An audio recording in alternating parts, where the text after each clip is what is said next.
Мен айтам да, Аллаға шүкір біздің әділдікті жүрегі сүйетін, көкірегі ояу, тілі өте өткір журналистеріміз өте көп. Соның бірде бірегейі Гүлмира Әбіқай. 165 миллион теңге ол сол кездегі 20-25 адам жұмыс істейді. Келесі ел алдына жүрген алпауыт қайырымдылық қор қарекет, бірақ ресми сайтта есеп қаржыға қатысты еш дерек көрсетілмеген. Жалпы сансыз көп қордың арасынан заңды тіркелгендер аз.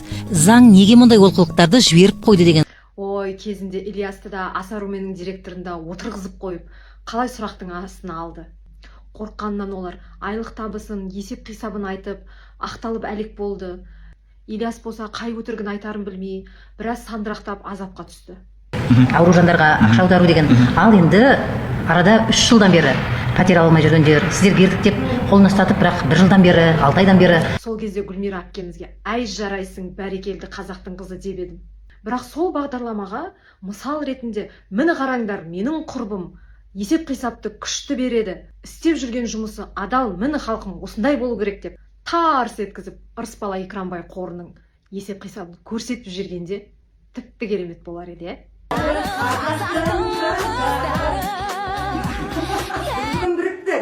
Не болмаса деймін да, бағдарлама деген жан жақты болу керек, Енді қордың жаман жақтарын көрсетіп жатсыңдар, қордың жақсы жағы міне Ырысбала Екранбай деп. Сол сұрақтардың бәрін Ырысбала Екранбайға қойып, айлығың неше, есеп қисабың қандай, қай жерге қанша ақша төлеп жатсың, 1 жылдық табыстарың қандай болды, қандай самолетпен ұшып жүрсің, үйді қаншаға алдың, қалған ақшаны келесі жылға қалдырдың ба, әлде өз қалтаңа салдың ба деп, осындай өткір сұрақтарды қойғанда тіпті керемет болар еді.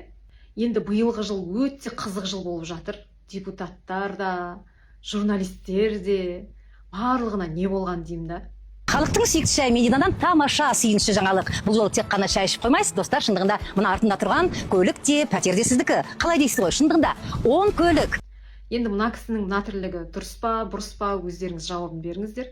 Біз барлығымыз қоғам болып, халық болып, блогерлермен алысып, машина ойнатып, елді азғырмаңдар деп жатсақ, бұл кісі блогер аздай шайдың рекламасын жасап, машинаны ұтысқа қойыпты. Соған қарағанда журналистердің айлықтары азайып қалған ба? Айтпақшы, осы шайдың бағасы қанша теңге? Бізде Қазақстанда магазиндерде шай жоқ па?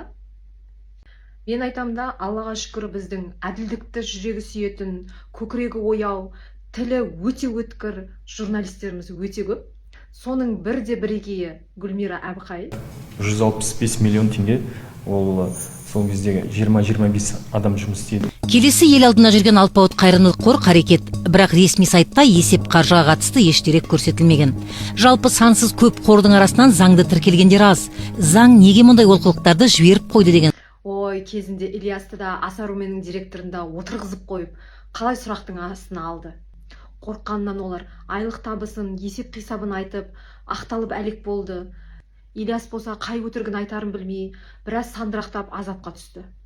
Ауру жандарға ақша аудару деген. Ал енді арада 3 жылдан бері пәтер алмай жүргендер, сіздер бердік деп қолына ұстатып, бірақ 1 жылдан бері, 6 айдан бері. Сол кезде Гүлмира әпкемізге әй жарайсың, бәрекелді қазақтың қызы деп едім.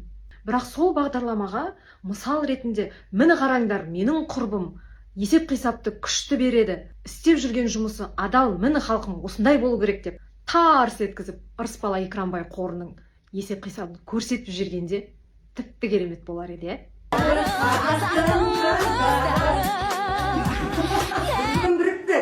Не болмаса деймін да, бағдарлама деген жан жақты болу керек, Енді қордың жаман жақтарын көрсетіп жатсыңдар, қордың жақсы жағы міне Ырысбала Екранбай деп. Сол сұрақтардың бәрін Ырысбала Екранбайға қойып, айлығың неше, есеп қисабың қандай, қай жерге қанша ақша төлеп жатсың, 1 жылдық табыстарың қандай болды, қандай самолетпен ұшып жүрсің, үйді қаншаға алдың, қалған ақшаны келесі жылға қалдырдың ба, әлде өз қалтаңа салдың ба деп, осындай өткір сұрақтарды қойғанда тіпті керемет болар еді. Енді биылғы жыл өте қызық жыл болып жатыр. Депутаттар да, журналистер де, барлығына не болған деймін да. Халықтың сүйікті шай Мединадан тамаша сүйінші жаңалық. Бұл жолы тек қана шай ішіп қоймайсыз, достар, шындығында мына артында тұрған көлік те, пәтер де сіздікі. Қалай дейсіз ғой, шындығында 10 көлік. Енді мына кісінің мына тірлігі дұрыс па, бұрыс па, өздеріңіз жауабын беріңіздер. Біз барлығымыз қоғам болып, халық болып, блогерлермен алысып, машина ойнатып, елді азғырмаңдар деп жатсақ, бұл кісі блогер аздай шайдың рекламасын жасап машинаны ұтысқа қойыпты. Соған қарағанда журналистердің айлықтары азайып қалған ба? Айтпақшы, осы шайдың бағасы қанша теңге?